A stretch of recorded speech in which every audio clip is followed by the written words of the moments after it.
शक्तिमान पिता धन्यवाद करते हैं आज के सुंदर बाइबल अध्ययन के लिए। खुदावन हरि को बड़ी बरकत दे, आशीष करे पिता यीशु नाम से मांगती हूँ, आमीन। हम पढ़ेंगे 29 अध्याय दूसरा इतिहास। यहूदा में हिजकिय्याह का राज्य। जब हिजकिय्याह राज्य करने लगा तब वह 25 वर्ष का था। 29 वर्ष तक यरूशलेम में राज्य करता रहा। उसकी माता का नाम अबीया जो जकरिया की बेटी थी। जैसे उसके मूल पुरुष था उतने किया, अर्थात जो यहोवा की दृष्टि में ठीक था वैसा ही उसने भी किया। मंदिर का शुद्धिकरण।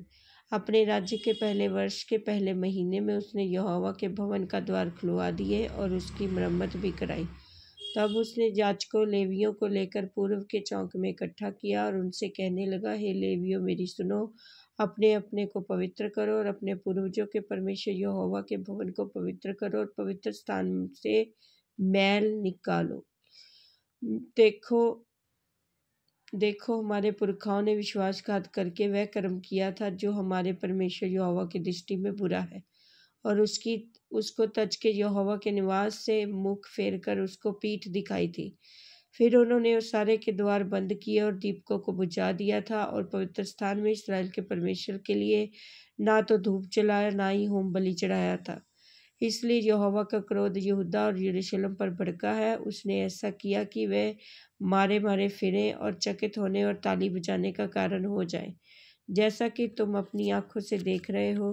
देखो, इस कारण हमारे बाप तलवार से मारे गए और हमारे बेटे बेटियां और स्त्रियां बंधुआई में चली गई हैं।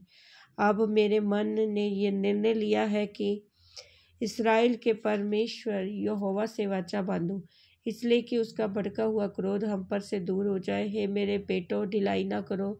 देखो, यहोवा ने अपने सन्मुख खड़े रहने और अपनी सेवा टहल करने और अपने टहलुए और धूप जलाने का काम करने के लिए तुम्ही को चुन लिया है।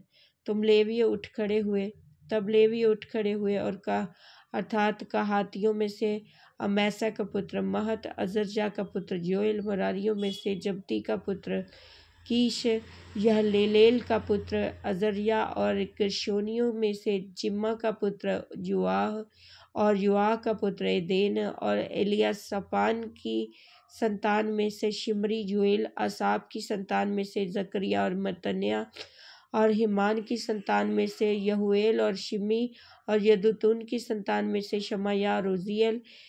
इन्होंने अपने भाइयों को इकट्ठा किया और अपने अपने को पवित्र करके राजा की उस आज्ञा के अनुसार जो उसने यहोवा के वचन पाकर दी थी, यहोवा का भवन शुद्ध करने के लिए भीतर गए।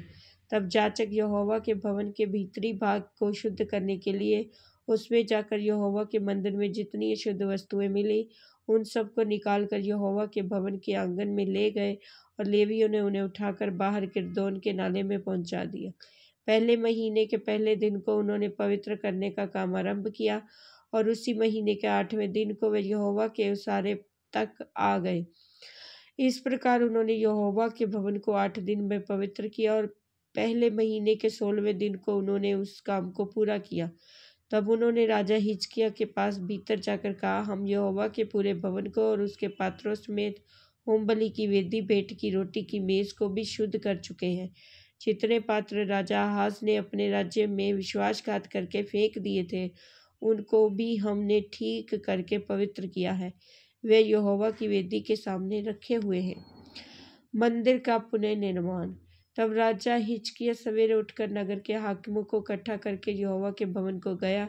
तब वह राज्य और पवित्र स्थान और यहूदा के निमित्त 7 बछड़े, 7 मेढ़े, 7 भेड़ के बच्चे, पाप बलि के लिए 7 बकरे ले आए, और उसने हारून की संतान के लेवियों को आज्ञा दी कि इन सबको यहोवा की वेदी पर चढ़ाएं। तब उन्होंने बछड़े बलि किए और याजकों ने उनका लहू लेकर वेदी पर छिड़क दिया। तब उन्होंने मेढ़े बलि किए और उनका लहू भी वेदी पर छिड़क दिया, और भेड़ के बच्चे बलि किए, उनका भी लहू वेदी पर छिड़क दिया। तब वह पाप बलि के बकरों को राजा की मंडली के समीप ले आए और उन पर अपने अपने हाथ रखे। तब याजकों ने उनको बलि करके उनका लहू वेदी पर छिड़क पाप बलि किया, जिससे सारे इस्राएल के लिए प्रायश्चित किया जाए, क्योंकि राजा ने सारे इस्राएल के लिए होम बलि और पाप बलि किए जाने की आज्ञा दी थी। फिर उसने दाऊद और राजा के दर्शी गाद और नतान नबी की आज्ञा के अनुसार, जो यहोवा की ओर से उसके नबियों के द्वारा आई थी, झांझ सारंगियां वीणाएं लिए हुए लेवियों को यहोवा के भवन में खड़ा किया। तब लेवी दाऊद के चलाए बाजे लिए हुए और जाचक तुरियां लिए हुए खड़े हुए। तब हिजकिय्याह ने वेदी पर होमबलि चढ़ाने की आज्ञा दी। तब जब होमबलि चढ़ने लगी तब यहोवा का गीत आरंभ हुआ। तुरियां और इस्राएल के राजा दाऊद के बाजे बजने लगे और मंडली के सब लोग दंडवत करते और गाने वाले गीत गाते और तुरी फूंकने वाले फूंकते रहे। तब तब तक होता रहा जब तक होम बलि चढ़ न चुकी। जब बलि चढ़ चुकी तब राजा और जितने उसके संग वहां थे उन सबों ने सिर झुकाकर दंडवत किया। राजा हिजकिय्याह और हाकिमों ने लेवियों को आज्ञा दी कि दाऊद के असाफ दर्शी के भजन गाकर यहोवा की स्तुति करें। अतः उन्होंने आनंद के साथ स्तुति की और सिर झुकाकर दंडवत किया। तब हिजकिय्याह कहने लगा, अब तुमने यहोवा के निमित्त अपना अर्पण किया है, इसलिए समीप आकर यहोवा के भवन में मेल बलि और धन्यवाद बलि पहुंचाओ। तब मंडली के लोगों ने मेल बलि और धन्यवाद बलि पहुंचा दी और जितने अपनी इच्छा से देना चाहते थे उन्होंने भी होम बलि पहुंचाए। जो होम बलि पशु मंडली के लोग ले आए उनकी गिनती ये थी, 70 बैल, 100 मेढ़े, 200 भेड़ के बच्चे। ये सब यहोवा के निमित्त होम बलि के काम में आए।